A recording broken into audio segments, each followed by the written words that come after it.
예루살렘아 여호와를 찬송할지어다. 시온아 내 하나님을 찬양할지어다. 그가 내 문빗장을 견고히 하시고 내 가운데 있는 너의 자녀들에게 복을 주셨으며 내 경내를 평안하게 하시고 아름다운 밀로 너를 배불리시며 그의 명령을 땅에 보내시니 그의 말씀이 속히 달리는도다. 아멘.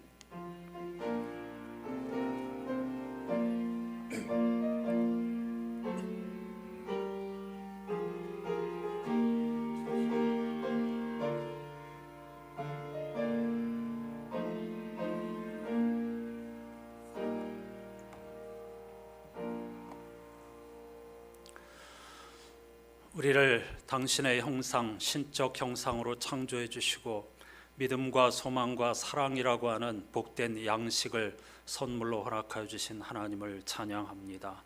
오늘 우리가 새로운 한 주간을 시작하면서 하나님 앞에 엎드려 예배하는 것은 소망이 있기 때문입니다. 또한 믿음이 있기 때문이며 하나님으로부터 사랑받는 자라고 하는 그런 고백이 있기 때문입니다. 예언자들이나 시편 지혜자들이 하나님께서 우리 문빗장을 견고히 하시고 자녀들에게 복을 주시고 경내를 평안하게 하셨다는 사실은 믿음의 고백이며 내다봄의 고백입니다. 현실은 그와 같지 않지만 그럼에도 불구하고 하나님은 완전한 사랑으로서 우리를 돌보아 주시고 결국 생명과 구원을 완성하고 계시는 분이라는 고백이 여기에 담겨 있는 줄로 믿습니다. 천하보다 귀한 한 영혼 한 영혼이 함께 모여 예배드리는 이 자리에 하나님의 나라가 임하게 도와주시고 우리로 말미암아 땅끝까지 하나님 나라의 아름다운 가치가 전해 흘러 넘치게 해 주시옵소서. 예수 그리스도의 이름으로 간절히 기원하옵나이다. 아멘.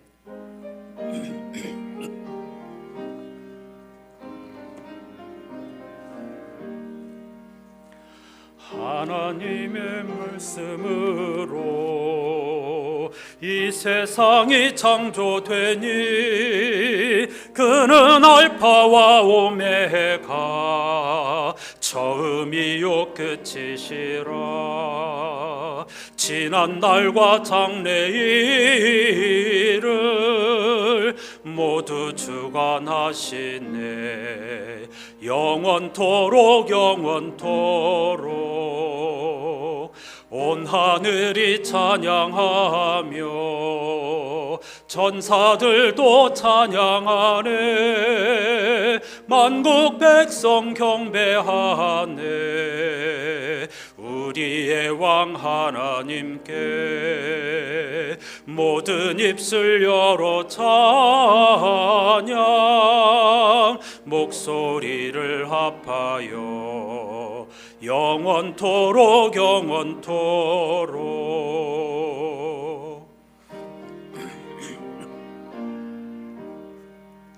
성부 성자 성령 주님 삼위일체 하나님께 감사 찬미 노래하며 끊임없이 찬양하리.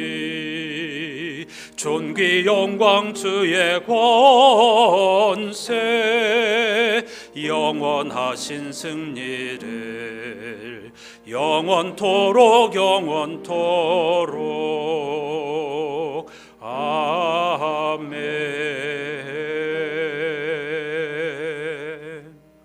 자리에 앉으셔서 오늘 예배의 주제를 따른 공동기도를 함께 하시겠습니다. 칼을 쳐서 보습을 만들고 창을 쳐서 낫을 만드시는 하나님, 새해가 시작되었지만 세상 곳곳에서 전쟁의 참상이 그치지 않고 있습니다. 끝없이 들려오는 전쟁과 분쟁 소식에 우리의 마음은 많이 무뎌졌고 평화보다는 폭력에 익숙해져 버렸습니다. 우리에게 자비를 베풀어 주셔서 평화의 왕이신 주님을 고대하며 폭력과 전쟁, 차별과 배제에 단호히 반대하고 일상에서 작은 평화를 이루고 연습하게 하소서. 우리를 평화의 일꾼으로 평화의 도구로 사용하여 주소서. 만물을 새롭게 하시는 주님, 매일의 삶이 하나님의 선물이라는 것은 알지만 항상 설레고 기쁘거나 좋지만은 않습니다. 우리 일상은 대부분 평범하며 좋을 때보다는 오히려 별 볼 일 없거나 화가 날 때도 많습니다. 하지만 좋은 날이든 평범한 날이든 잠잠히 하나님을 바라며 매 순간을 구원과 은혜의 때로 만들어가게 도와주십시오.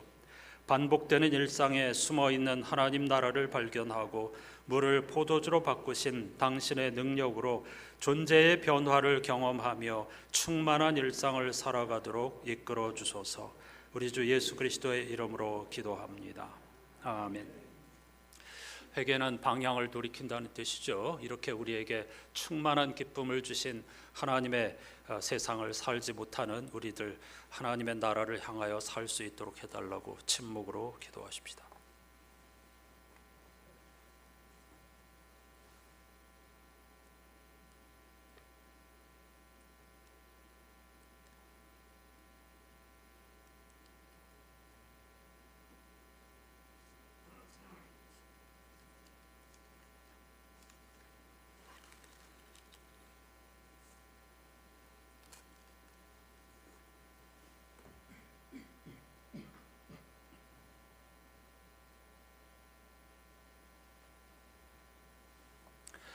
예언자 스가랴를 통해서 들려주시는 하나님의 말씀이 여기에 있습니다. 만군의 여호와께서 이처럼 이르시되 너희는 내게로 돌아오라. 만군의 여호와의 말이니라. 그리하면 내가 너희에게로 돌아가리라. 만군의 여호와의 말이니라. 아멘.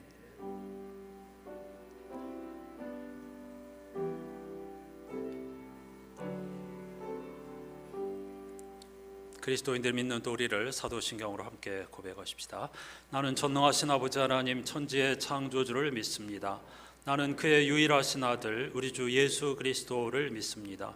그는 성령으로 잉태되어 동정녀 마리아에게서 나시고 본디오 빌라도에게 고난을 받아 십자가에 못 박혀 죽으시고 장사된 지 사흘 만에 죽은 자 가운데서 다시 살아나셨으며 하늘에 오르시어 전능하신 아버지 하나님 우편에 앉아 계시다가 거기로부터 살아있는 자와 죽은 자를 심판하러 오십니다.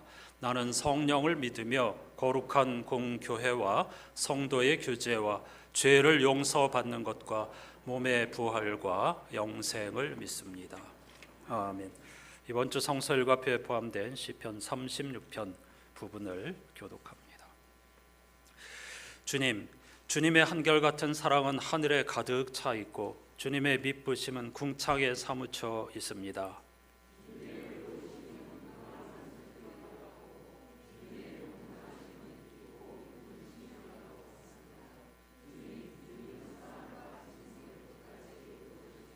하나님, 주님의 한결같은 사랑이 어찌 그리 값집니까? 사람들이 주님의 날개 그늘 아래로 피하여 숨습니다.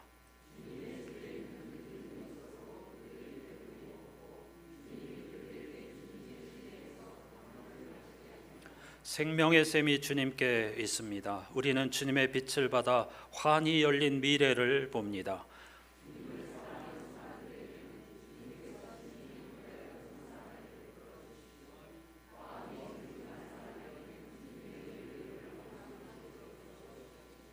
아멘. 주님의 빛을 받아 환히 열린 미래, 소망을 가지고 찬양하십시다.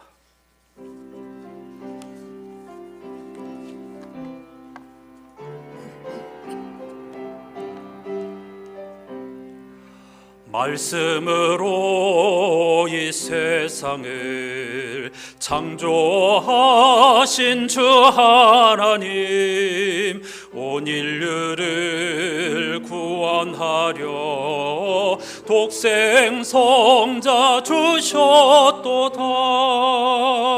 주 예수님 십자가로 새 생명을 받은 우리, 이 구원의 기쁜 소식 널리 널리 전파하세. 이스라엘 백성들을 선택하신 주 하나님, 우리들을 선택하여 구원받게 하셨으니 특별하신 그 사랑을 한시라도 잊지 말고 하나님의 자녀답게 바로 살게 하옵소서.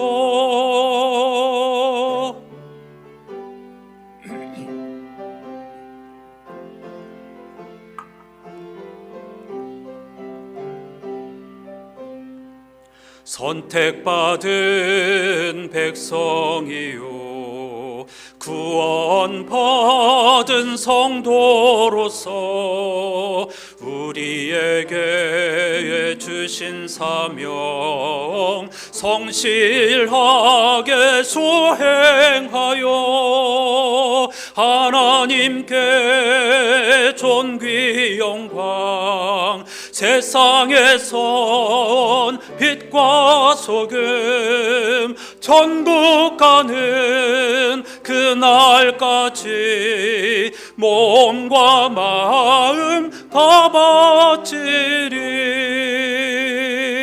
아멘.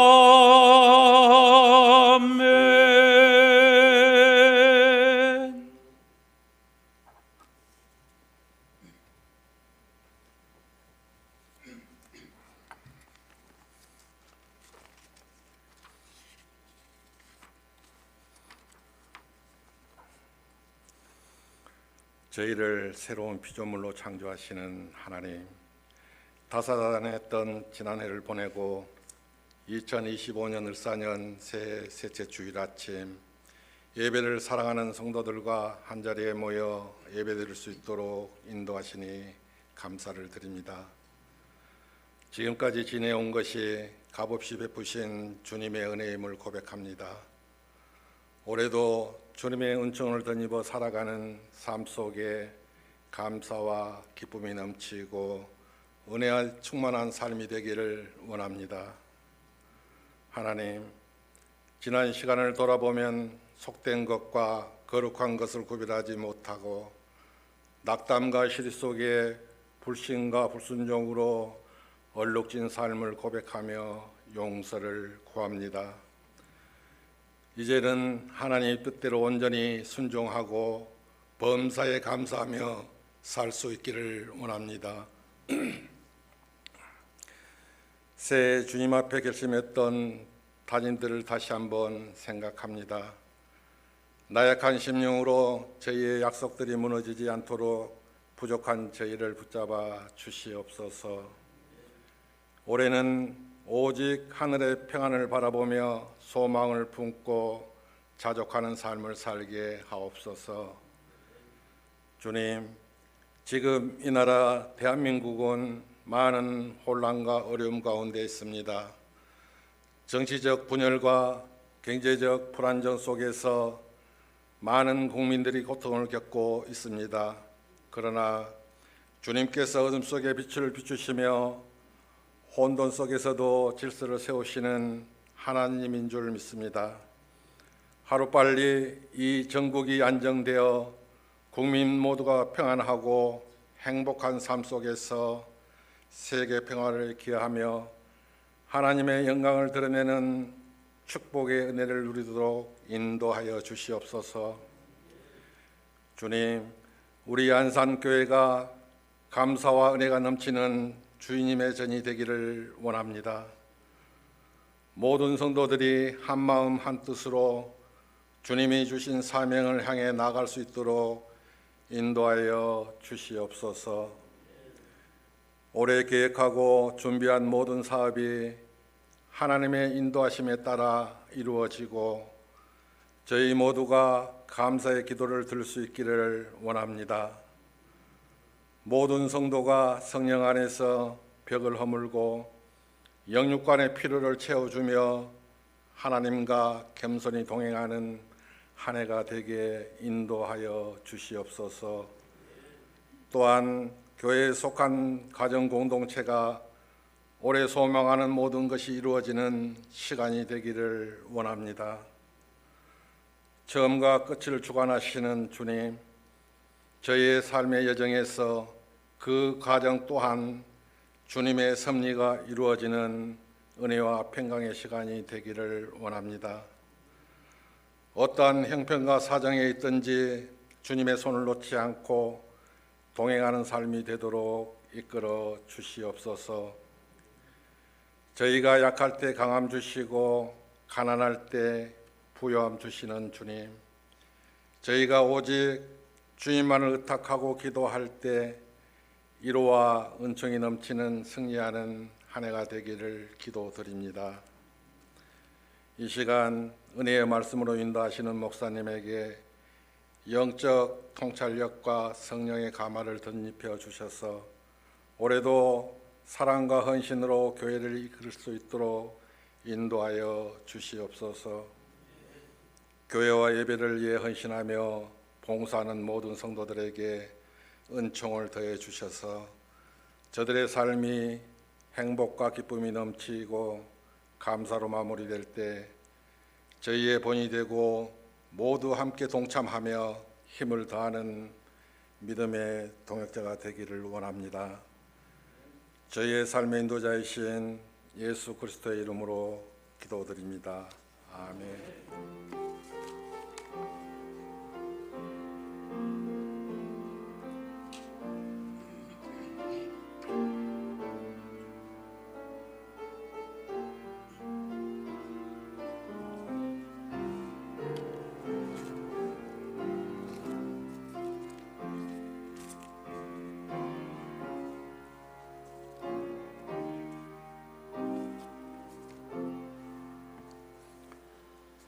모두 자리에서 일어나셔서 오늘 우리에게 주시는 하나님의 말씀을 경청하겠습니다. 주연조로 두 번째 주일에 주시는 하나님의 말씀, 신약성서 요한복음 2장 11절입니다. 오늘 메시지 성서로 읽겠습니다. 갈릴리 가나에서 행하신 이 일은 예수께서 보여주신 첫 번째 표적이었고 처음으로 자신의 영광을 나타내신 것이었다. 그분의 제자들이 예수를 믿게 되었다. 아멘. 자리에 앉으시기 바랍니다. 오늘 영상으로 함께할 찬송 주님 한 분만으로라는 곡인데요. 이길승이라는 목회자가 만든 찬송입니다. 단순한 가사가 반복되는 좋은 곡이라고 생각되어서 선곡하였습니다. 함께 하십시다.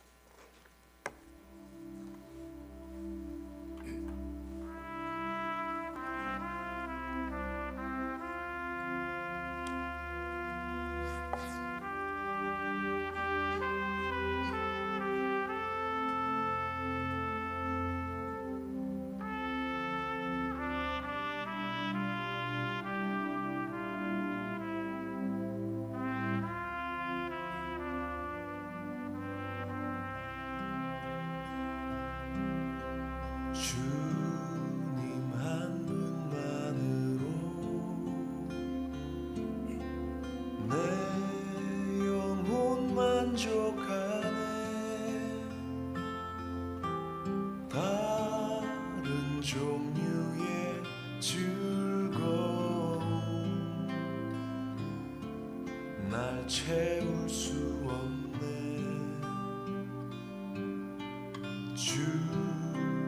한 분만으로 내 영혼 기뻐하네.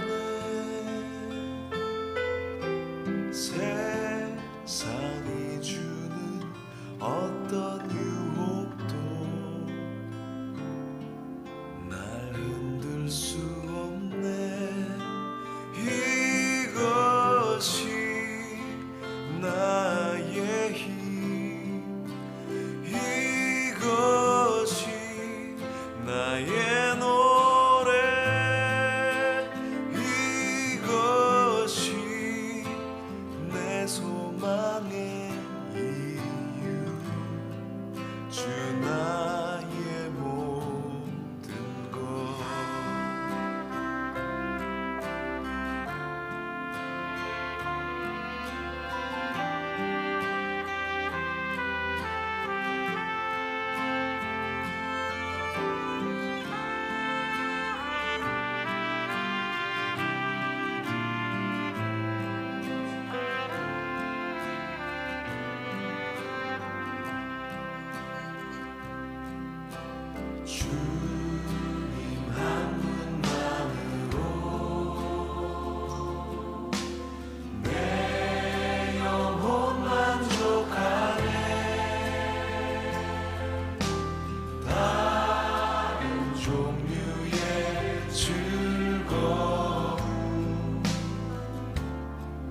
날 채울 수 없네.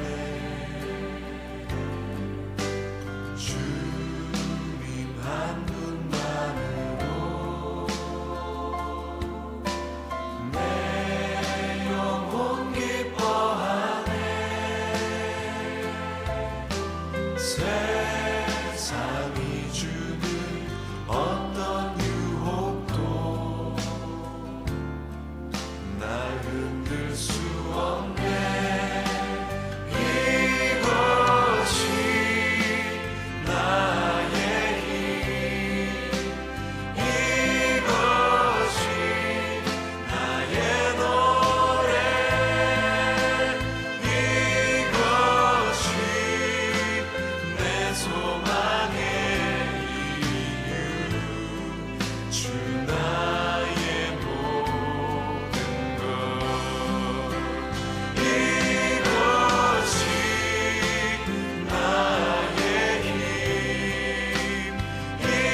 이것이 나의 노래, 이것이 내 소망의 이유, 주 나의 모든 것.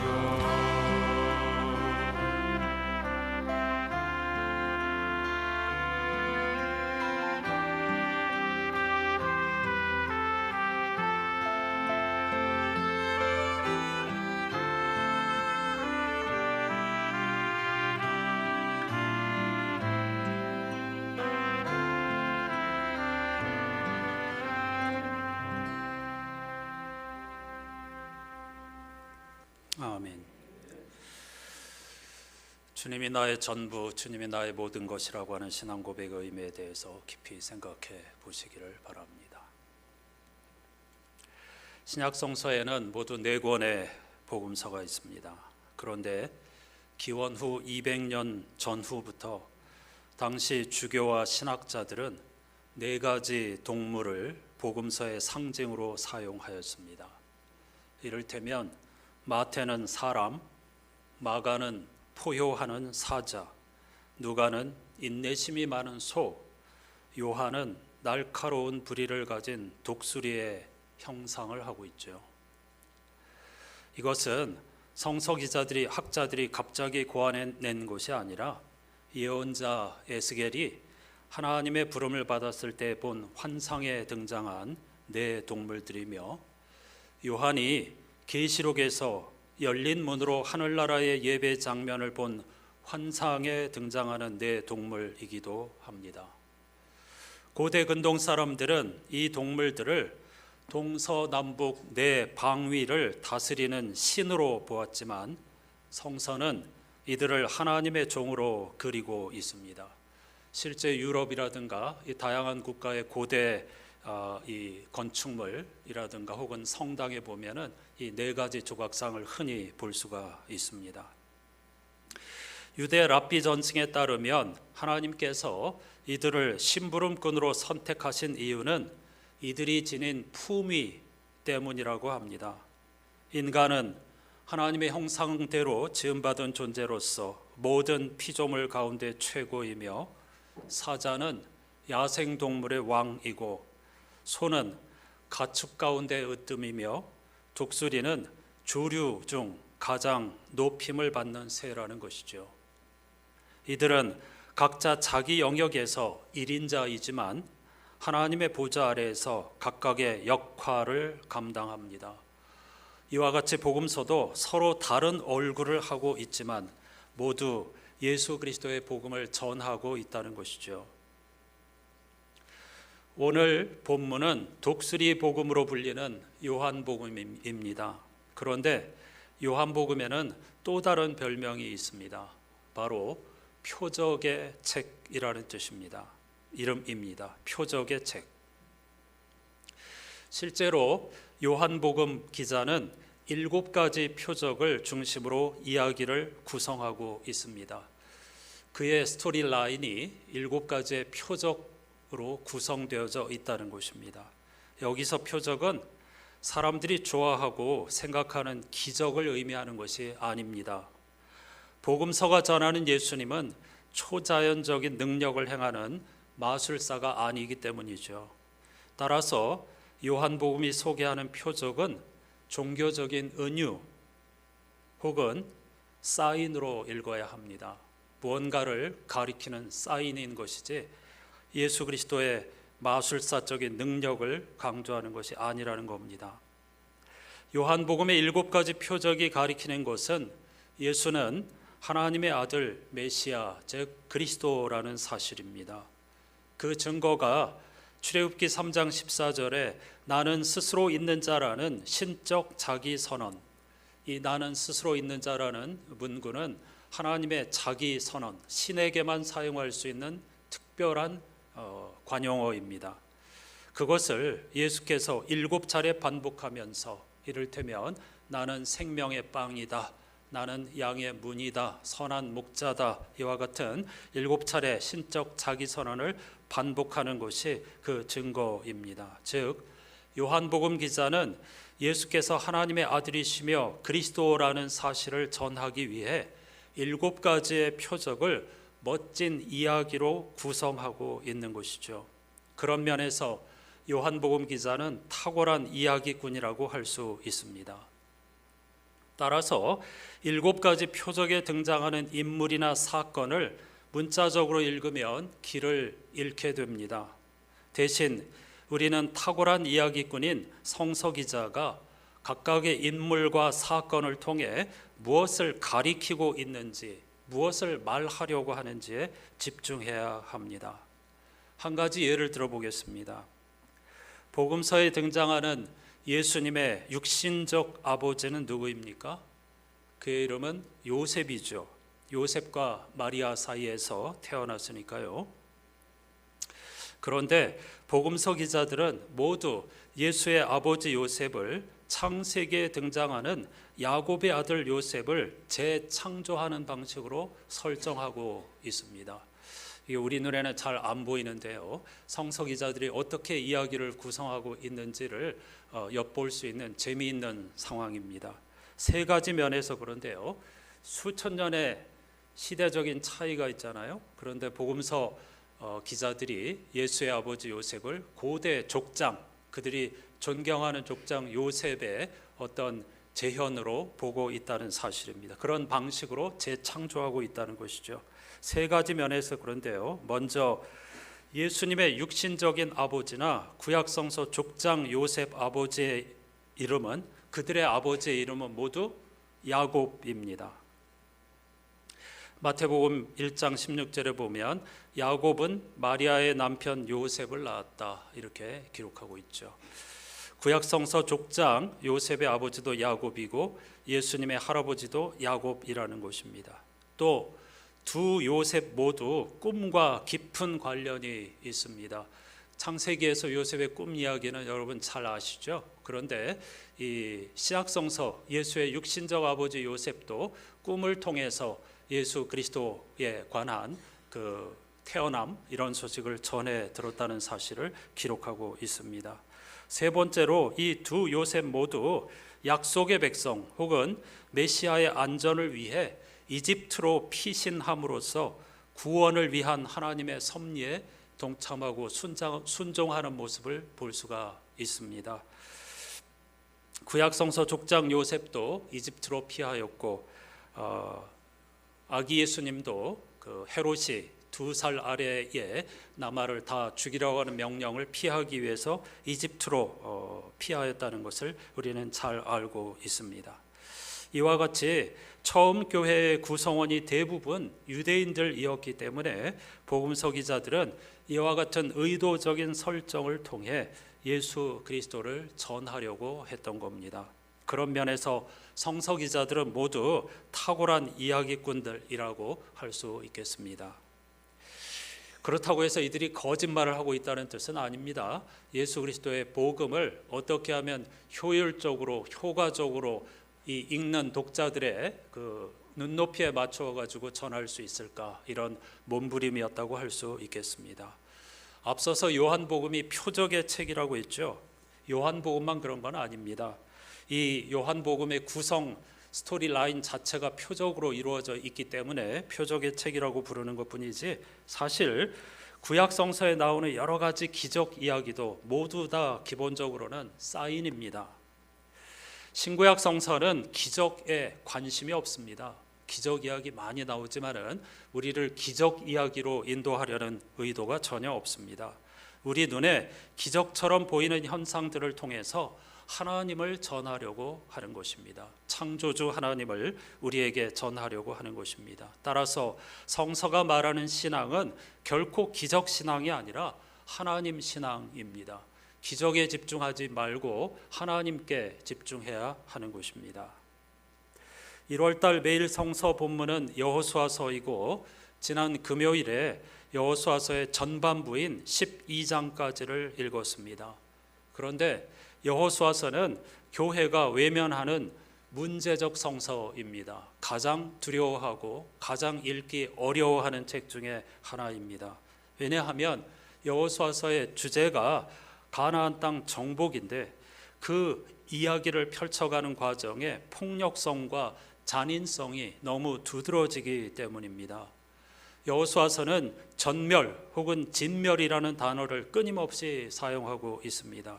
실제로 약속의 땅에서 살고 있었던 원주민들, 가나안 부족들을 남김없이 진멸하여 하나님께 희생 제물로 바쳤다, 이런 끔찍한 이야기를 가감없이 전하고 있습니다. 저 역시 이번에 여호수아를 새로 공부하면서 아주 많은 것을 배우고 깨닫고 있습니다. 여호수아서 전반부를 마무리하는 11장 20절은 매우 상징적입니다. 이렇게 되어 있습니다. 여호수아가 이들 원주민을 조금도 불쌍하게 여기지 않고 전멸시켜서 희생제물로 바친 까닭은 주님께서 그 원주민들이 고집을 부리게 하시고 이스라엘에 대항하여 싸우다가 망하도록 하셨기 때문이다. 그래서 여호수아는 주님께서 모세에게 명령하신 대로 그들을 전멸시켰던 것이다. 원주민들이 전멸당한 이유가 하나님 탓이랍니다. 하나님께서 그들을 고집 부리게 하셨고 싸우다가 망하도록 하셨기 때문이랍니다. 그래서 여호수아가 그들을 긍휼히 여기지 않고 전멸시켜서 하나님께 희생제물로 바쳤답니다. 이런 이야기를 어떻게 읽어야 할까요? 먼저 중요한 것은 여호수아서의 최초 독자가 포로기 혹은 포로 후기 유대인들이었다는 사실을 반드시 기억해야 합니다. 나라를 잃고 그들의 정체성을 상징하는 성전도 무너졌고 포로로 끌려왔습니다. 70년이 흘렀습니다. 그들이 섬기던 여호와는 세상에서 패배한 신, 무기력한 신으로 전락하였고, 그들이 포로 생활을 마치고 다시 꿈에 그리던 고향으로 돌아왔을 때에는 수많은 이방 사람들이 이미 그곳에 정착하여 살고 있었고, 그들과 함께 이스라엘 땅으로 흘러들어온 이방인들도 많이 있었습니다. 그들은 그 시절에 도대체 누가 유대인인가라고 하는 정체성의 문제로 극심한 혼란을 겪고 있었습니다. 신분인가? 혈통인가? 아니면 지역성인가? 이스라엘 땅에 사는 사람이 유대인인가? 유대인의 혈통을 받은 사람이 정통 유대인인가? 모든 것이 다 흩어져 버리고 헷갈리게 된 그런 상황 속에서 극도의 정체성에 관련한 혼란을 겪고 있었다는 거죠. 그런 그들에게 성서 기자는 아브라함과 모세와 여호수아가 대표자로서 하나님과 맺은 언약을 떠올리게 함으로써 소망을 붙잡고 다시 그들을 일어서게 하려고, 그리고 혈통도 어느 땅에 거주하는 민족도 아니고 하나님과 믿음으로 언약을 맺은 사람이 진짜 유대인이라고 하는 사실, 진짜 하나님의 백성이라고 하는 사실을 가르치기 위해서 여호수아서를 기록한 것입니다. 그럼 그 안에 기록된 잔인성과 폭력성, 적나라하게 드러나고 있는 이 엄청난 잔인성과 폭력성은 어떻게 설명할 수 있을까? 많은 사람들이 이 여호수아서를 읽으면서 이것이 진정 사랑과 평화의 하나님의 모습인가 하나님이 바라는 세상인가? 이것이 하나님의 뜻인가? 라고 묻고 고민하고 힘겨워하면서 여호수아서가 가장 문제적 성서 중 하나로 되고 말았던 것입니다. 실제 역사를 보면은요, 십자군 전쟁은 물론이고요, 미국과 캐나다 곳곳에서 정복자들이 원주민을 학살하는 근거로 여호수아서를 인용하였습니다. 여호수아서를 읽고 여기 하나님께서 원주민들을 진멸하라고 했다 하면서 수많은 생명을 잔인하게 살상하고 그 땅을 정복한 것이 세계 역사의 현실입니다. 분명 그들은 성서를 잘못 읽고 있었던 것이죠. 어떻게 이런 문제를 해결해야 할까요? 먼저 성서 전체의 맥락 안에서, 그러니까 여호수아서라고 하는 나무만 붙잡으면 길을 잃게 되고요, 전체 숲이라고 하는 맥락 안에서 여호수아서라고 하는 아름다운 나무를 읽어야 한다는 것입니다. 이런 전쟁과 살육의 참상은 예수 그리스도를 예고하는 것입니다. 왜냐하면 예수께서는 전쟁과 폭력이 아닌 십자가의 죽음으로써 인류를 구원하셨기 때문입니다. 사람들은 고대나 지금이나 마찬가지로 힘의 논리로 평화를 유지할 수 있다고 생각하고 전쟁을 일삼지만 여호수아서는 그것의 무기력함과 전쟁의 폭력성과 잔인성을 부각시키고 있습니다. 그럼으로써 그와 같은 방법으로는 결코 인류를 구원할 수 없다고 강조하면서 우리를 새로운 여호수아, 즉 예수 그리스도를 내다보도록 이끌어주는 책인 것입니다. 특히 여호수아서와 같은 책을 읽을 때는 물론 모든 구약 성서가 마찬가지지만 반드시 고대 근동의 배경에서 읽어야 합니다. 특히 당시의 정복 기사를 어떻게 인류가 기록했었는지를 알아야 합니다. 여호수아서는 하늘에서 뚝 떨어진 책이 아니라 고대 근동의 모든 민족들이 정복 기사를 기록하는 공식적인 틀을 사용하고 있습니다. 성서 여호수아에서만 이런 이야기가 나오는 것이 아니고요, 이집트, 메소포타미아, 모든 고대 근동의 지역의 정복 기사, 전쟁 기사가 똑같은 패턴을 따르고 있다는 것입니다. 같은 시대에 이집트, 메소포타미아 등의 정복 기사에 나오는 일정한 패턴을 공유하고 있다는 뜻이죠.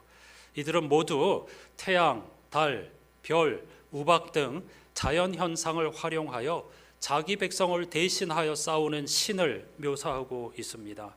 그리고 군사력이 아니라 그 신을 신뢰하고 두려워하지 말라면서 백성을 격려합니다. 여호수아를 향하여서 두려워하지 말아라, 놀라지 말라, 내가 너와 함께 함이니라, 이렇게 말씀하는 시기죠. 그리고 모든 고대 근동의 정복 기사에서 적군은 신의 백성의 유익을 위해 반드시 파괴해야 하는 대상으로 그려집니다. 이게 전멸이라고 하는 단어를 사용하는 이유입니다. 따라서 모든 정복의 과정은 과장법을 사용해서 기록합니다. 모든 적군이 파괴되고 전멸되었으며 따라서 생존자는 아무도 없었더라, 이렇게 기록하고 있는 거죠. 사실이 아닙니다. 과장법으로 그 당시에는 모두 다 그렇게 기록을 했습니다. 왜냐하면 승자의 신의 위엄을 강조하기 위해서였습니다. 이 엄청난 전쟁이요, 전쟁 기사에 보면 대개 다 하루 만에 끝납니다. 아시리아 왕 디글랏빌레셀은 320km 거리를 하루에 정복하였다고 기록하고 있고요, 페르시아의 어떤 총독은 하루 만에 무려 70개의 도시를 정복했다, 이렇게 기록하는 식입니다. 여호수아서에서도 그 엄청난 전쟁을 하루 만에 다 승리했다라고 기록을 하고 있습니다. 이와 같은 과장된 표현은 속이기 위한 것이 아니라 승자와 함께하는 신을 높이기 위해 의도적으로 공인된 수사법이었다는 사실을 기억하면서 성서를 읽어가야 하겠습니다. 따라서 여호수아서의 가장 핵심 특징이 바로 과장법입니다. 문자 그대로 이해해서는 절대로 안 된다는 뜻입니다. 전반부의 마지막 절인 11장 23절을 보면은요, 여호수아는 주님께서 모세에게 말씀하신 대로 모든 땅을 점령하고 그것을 이스라엘 지파의 구분을 따라 유산으로 주었다. 그래서 그 땅에서는 전쟁이 그치고 사람들은 평화를 누리게 되었다. 이렇게 기록하고 있습니다. 멋진 표현이죠. 마침내 그 땅에서 전쟁이 그치고 사람들은 평화를 누리게 되었다. 정말 그랬을까요? 그렇지 않습니다. 이건 소망의 표현입니다. 그 이후에 여호수아서를 보아도 전쟁은 끝없이 계속되었고요. 실제로 여호수아는 오랜 동안 그들과 싸웠다. 이렇게 성서 기자가 이야기하고 있습니다. 여호수아서 기자가 우리에게 들려주고자 하는 것은 이러한 전쟁 정복 기사의 틀을 통해 가지고 인류의 새로운 여호수아, 즉 예수, 여호수아가 예수라는 뜻이거든요. 새로운 여호수아, 구원자를 내다보고 소망하게 하려는 것이었습니다. 이런 피비린내 나는 인류의 전쟁과 같은 현상 속에서 평화의 왕으로 오실 예수 그리스도를 내다보면서 우리를 그분에게로 인도하기 위한 기능을 한다는 걸 기억하면서 따라가야 하겠습니다. 복음서 읽기도 마찬가지입니다. 갈릴리 가나에서 열린 혼인 예식에 예수님과 제자들뿐만 아니라 예수의 어머니도 초대받아 함께 했습니다. 그런데 문제가 생겼어요. 잔치 중간에 가장 핵심적인 도구인 포도주가 떨어진 것입니다. 예수의 어머니가 그런 형편을 예수께 전합니다. 그러자 예수께서 뜻밖의 이런 반응을 보입니다. 여자여, 나와 당신에게 무엇이 있습니까?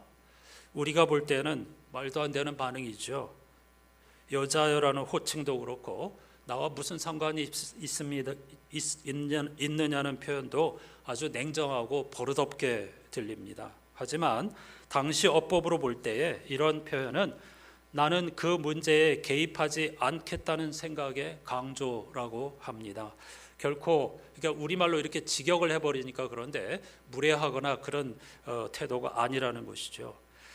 예수님의 입장에서 중요한 것은 사람들의 일상에, 우리들의 일상에 일일이 개입하는 것이 아니라 하나님이 원하시는 때입니다. 혼인 예식을 치르는 이 집에는 당시 다른 집들과 마찬가지로 정결 예식에 필요한 두세 통 드는 돌 항아리 6개가 있었습니다. 이게 오늘날로 환산하면 엄청난 양입니다. 돌 항아리에 물을 넣어 두었다가 손님들이 오면 손발을 씻고 입장할 수 있게 해주는 용도였습니다. 고대 유대인들에게는 이런 정결 의식이 율법에 따라서 반드시 행해야 하는 매우 중요한 예식이었죠. 포도주가 떨어진 상황에 개입하지 않겠다고 했던 예수께서는 무슨 생각이 들었는지 갑자기 하인들에게 항아리에 물을 가득 채우라고 합니다. 물이 채워지자 그것을 떠서 혼례 혼인잔치를 주관하는 연회장에게 가져가라고 하셨습니다. 이런 이야기를 들으면 여러분은 어떤 생각이 드시는지요? 정말 예수께서 물을 포도주로 만들었다는 말인가 하는 생각이 들지도 모릅니다. 그런데 성서 기자는 그런 마술 같은 일이 벌어졌다고 명시적으로 보도하지 않습니다. 우리가 넘겨짚어서 물이 변하여 포도주 됐네 이렇게 하는 것이죠. 돌 항아리에 물을 채우게 한 다음에 그 돌 항아리에 들어있는 것을 떠다 주라고 했을 뿐입니다. 그래서 물이 포도주로 변했다고 추정할 수는 있습니다만 실제로 그런 일이 벌어졌는가는 본문에서 핵심이 아닙니다. 은유라고 했죠. 혼인 예식 자체가 하나의 은유입니다. 결혼은 예나 지금이나 사람들 인생에서 가장 멋진 축제이죠. 생명이 충만한 하나님 나라를 가리키는 은유로서 혼인 예식만 한 것이 없습니다. 모두가 함께 웃고 먹고 마시고 축하해주는 잠시라도 시름을 잊어버릴 수 있는 혼인잔치야말로 인생에서 우리가 상상할 수 있는 가장 행복한 순간이죠.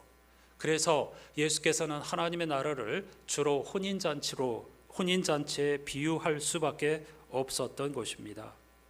복음서와 신약성서 전체는 예수 그리스도가 우리의 삶을 혼인잔치와 같은 축제로 만드시는 분이라고 선포합니다.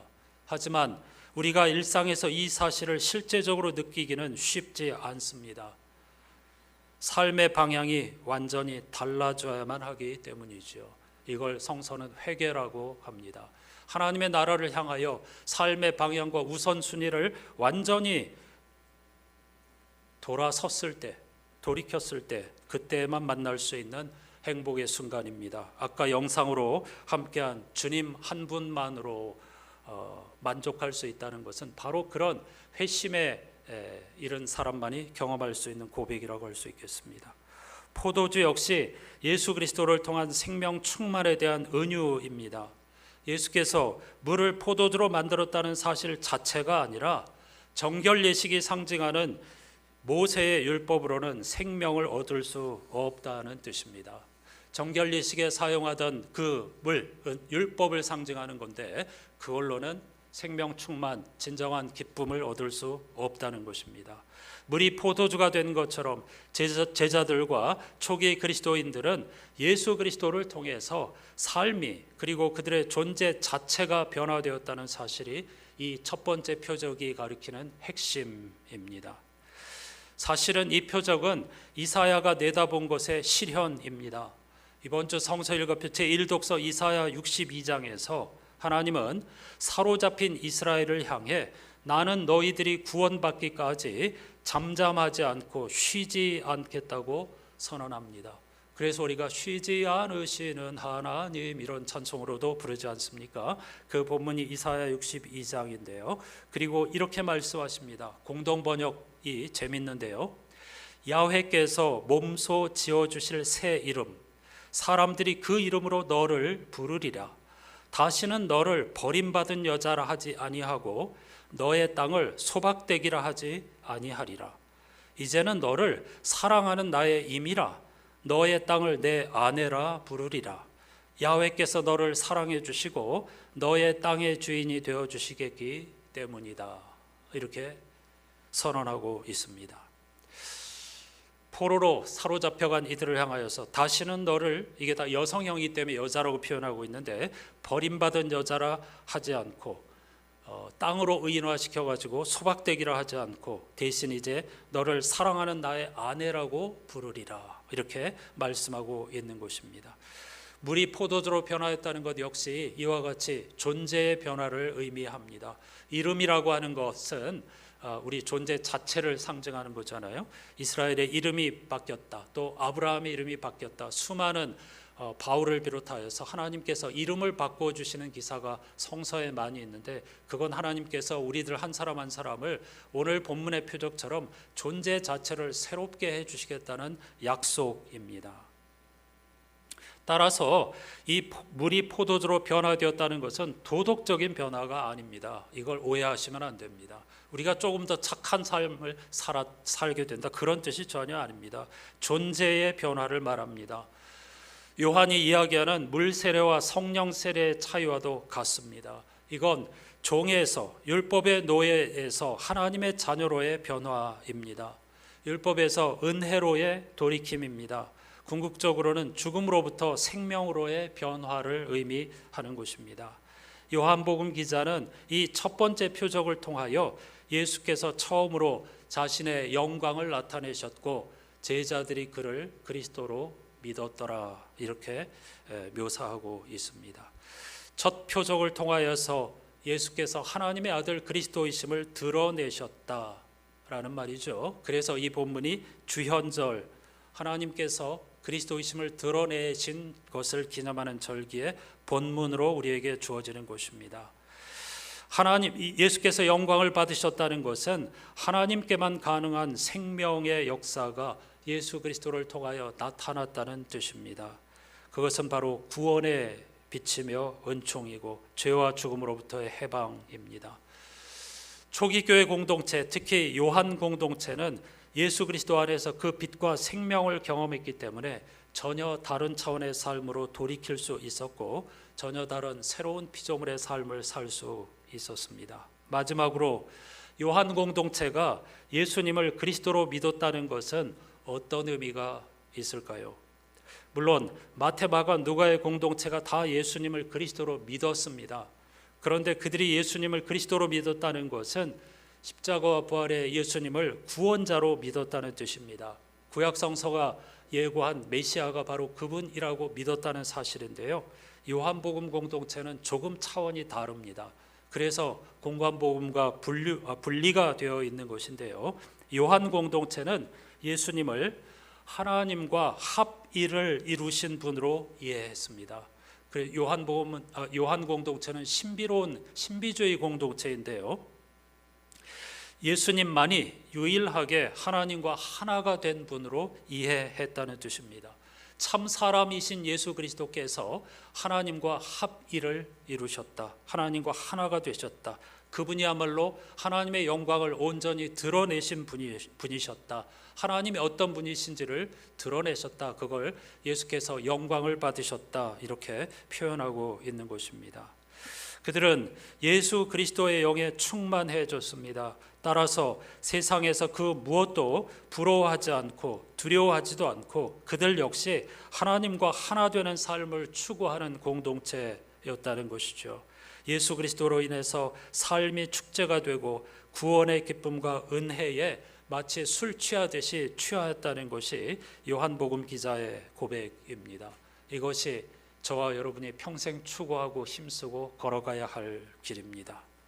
찬송가 134장은 나 어느 날 꿈속을 헤매며 어느 바닷가 거닐 때 그 갈릴리 오신이 따르는 많은 무리를 보았네.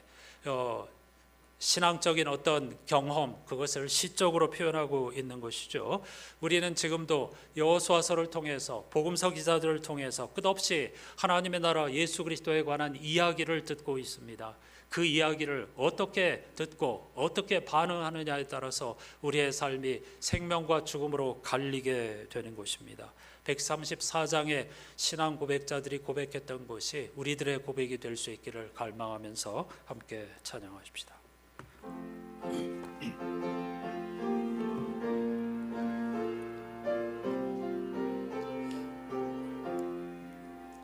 나 어느 날 꿈속을 헤매며 어느 바닷가 거닐 때 그 갈릴리 오신이 따르는 많은 무리를 보았네.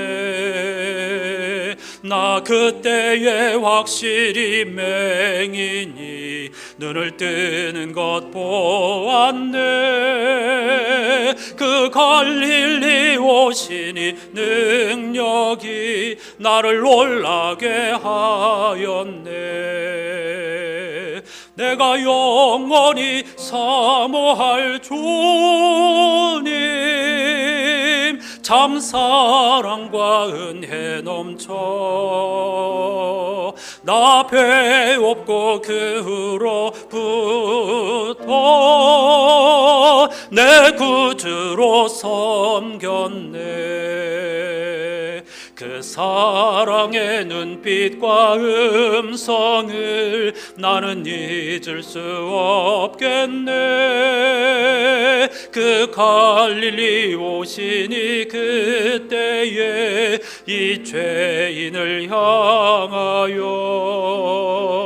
못자국 난 그 손과 옆구리 보이시면서 하신 말 내 지은 죄 사했다 하실 때 나의 죄짐이 풀렸네.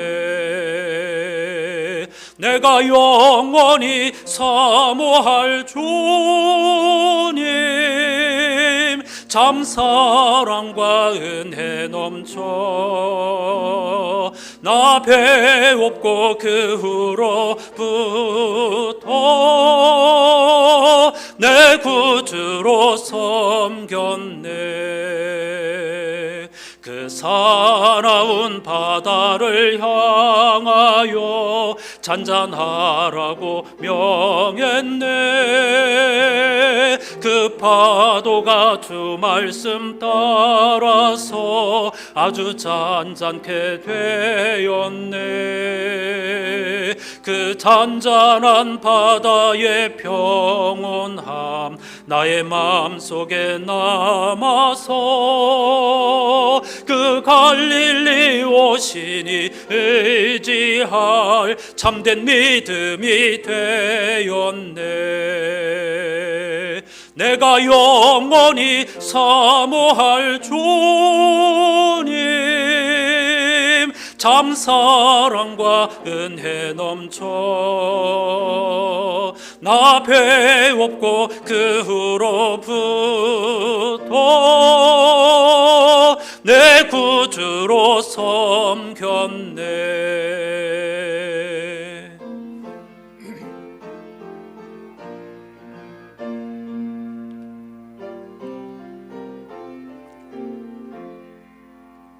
이 세상의 무거운 짐진 자 모두 주 앞에 나오라.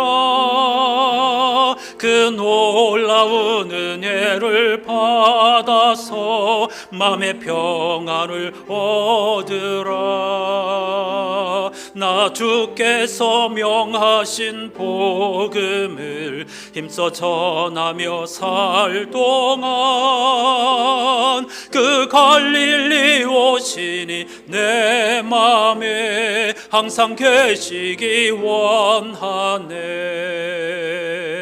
내가 영원히 사모할 주님, 참 사랑과 은혜 넘쳐 나 배웠고 그 후로부터 내 구주로 섬겼네.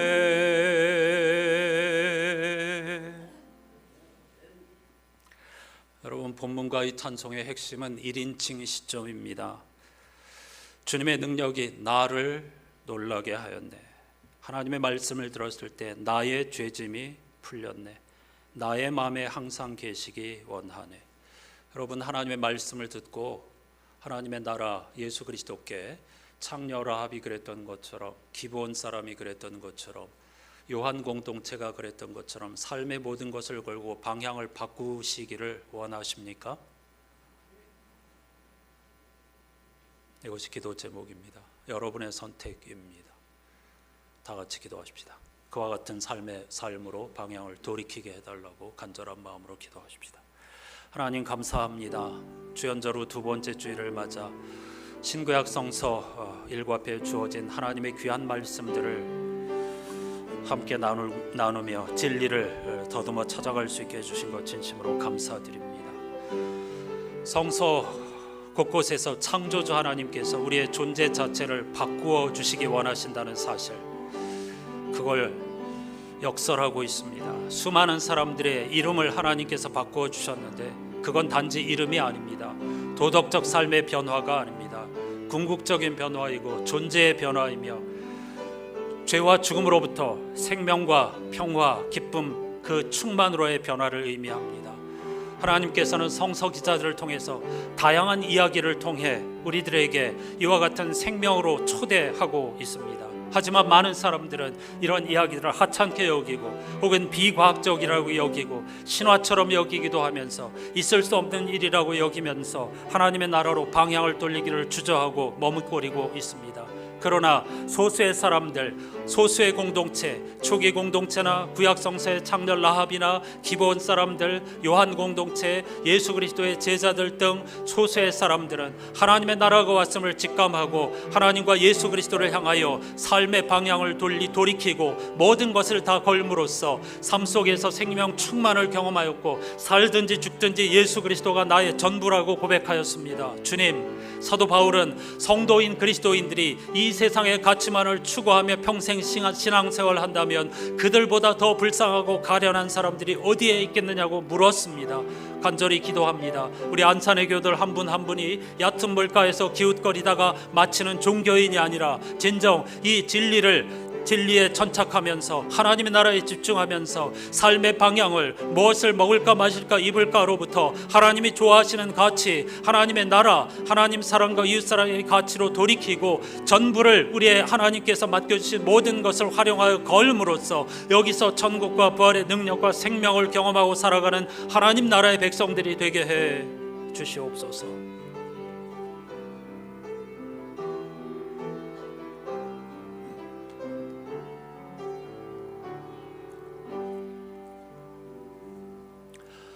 전능하신 하나님, 또 한 번의 주현절기를 살아가고 있습니다.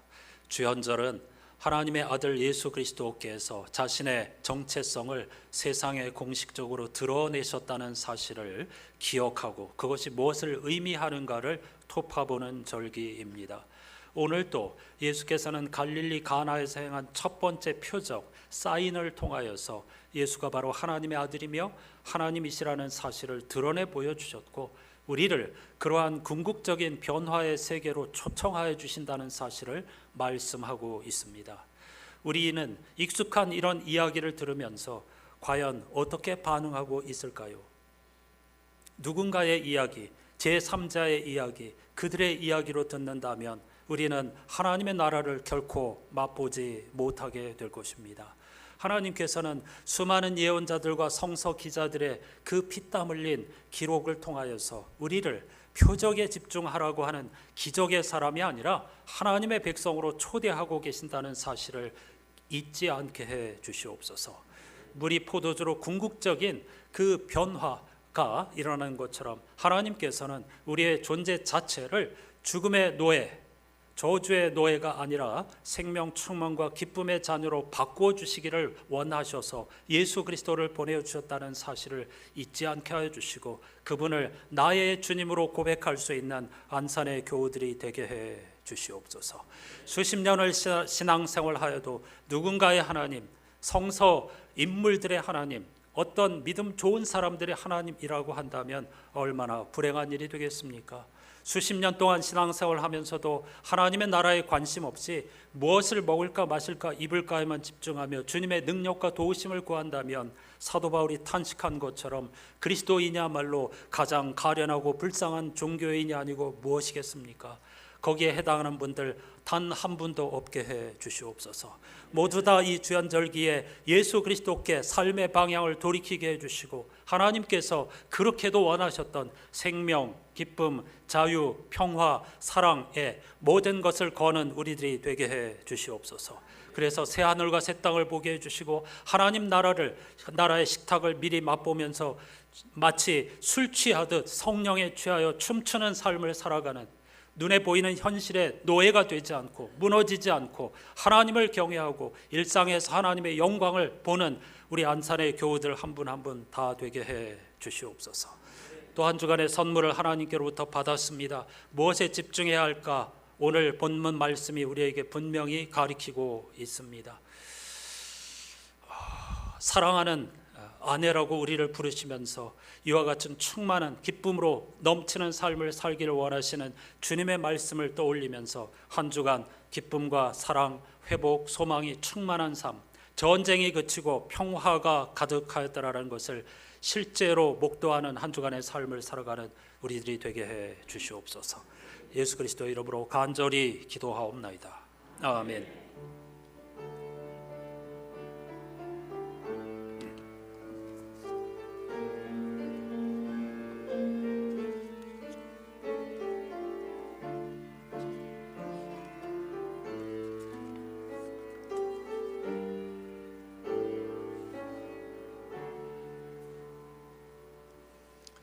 지난주의 인사말을 다시 반복하겠습니다. 당신은 하나님의 전부입니다.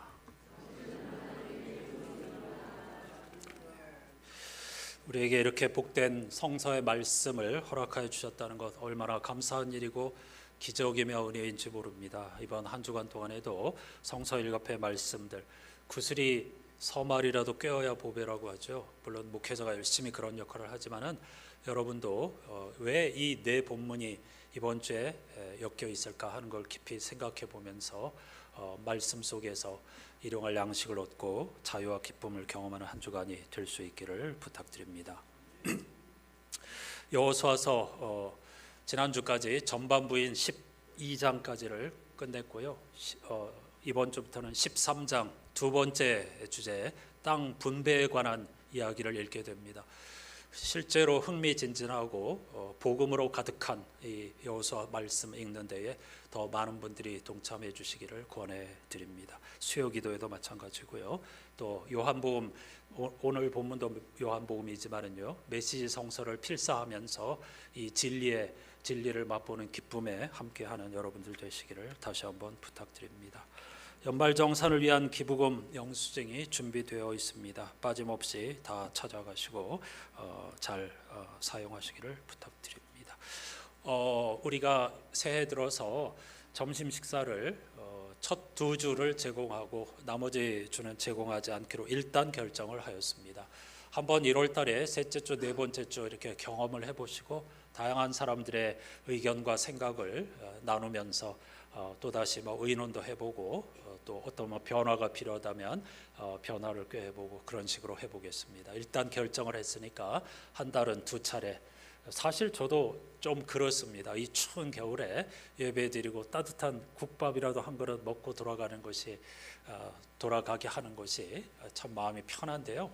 좀 쓸쓸하지 않는가 그런 생각도 드는데 마침 또 우리가 하겠습니다. 2주를 다 이렇게 자원하는 분들도 계셔서 1인 1봉사 운동과도 연계해가지고 1월 달에 일단 한번 경험을 해보고 중지를 모아가지고 2월부터 새롭게 또 결정을 해보도록 하겠습니다. 여러분도 한번 2주 굶어보시고 다양한 의견을 저에게 또는 이 목사님에게 전해주시면 가장 좋은 방법을 찾아보도록 하겠습니다. 사실 예산은 아무 문제가 안 되잖아요. 밥값이 없어서 못하는 건 아니니까 지금 우리가 봉사자가 부족해서 2번만 하자고 한 거니까 한번 잘 고민을 하고 최선의 방법을 찾아가 보면 좋을 것 같습니다. 다 같이 자리에서 일어나셔서 찬양하십시다.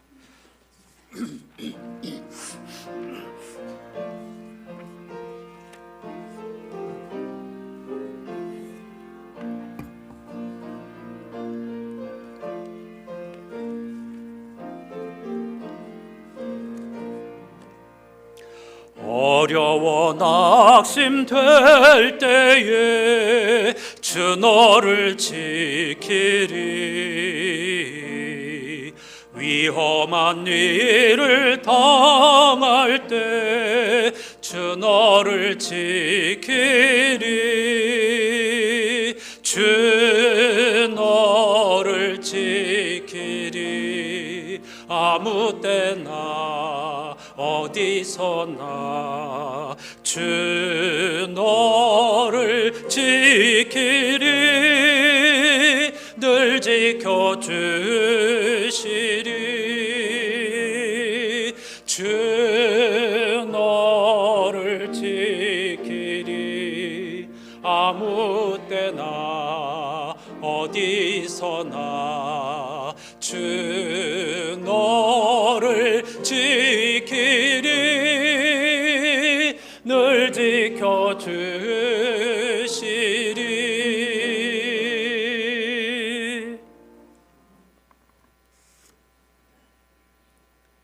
갈릴리 가나에서 행하신 이 일은 예수께서 보여주신 첫 번째 표적이었고 처음으로 자신의 영광을 나타내신 것이었다. 그분의 제자들이 예수를 믿게 되었다. 아멘. 우리 구주 예수 그리스도의 은혜와 하나님 아버지의 사랑과 성령님의 말로 닿을 수 없는 탄식이 구약성서 신약성서 전체가 다양하고 흥미진진하고 때로는 공포에 빠뜨리는 여러 가지 이야기를 수단으로 하여 예수 그리스도께서 하나님의 아들이시며 우리의 구원자이시라는 소식을 듣게 하여 주셨는데 그것을 제3자의 이야기, 이스라엘의 이야기, 타인의 이야기, 누군가의 이야기가 아니라 나를 향하신 이야기로 듣고 나의 주님, 나의 그리스도로 고백함으로써 죄와 죽음의 자녀에서 생명과 평화와 구원의 자녀인 것을 감사하면서 평생 그 놀라운 하나님의 은혜를 자랑하고 땅끝까지 전하는 증인이 되기로 다짐하는 모든 이들의 삶의 자리에 영원히 함께해 주시옵기를 간절히 축원하옵나이다. 아멘.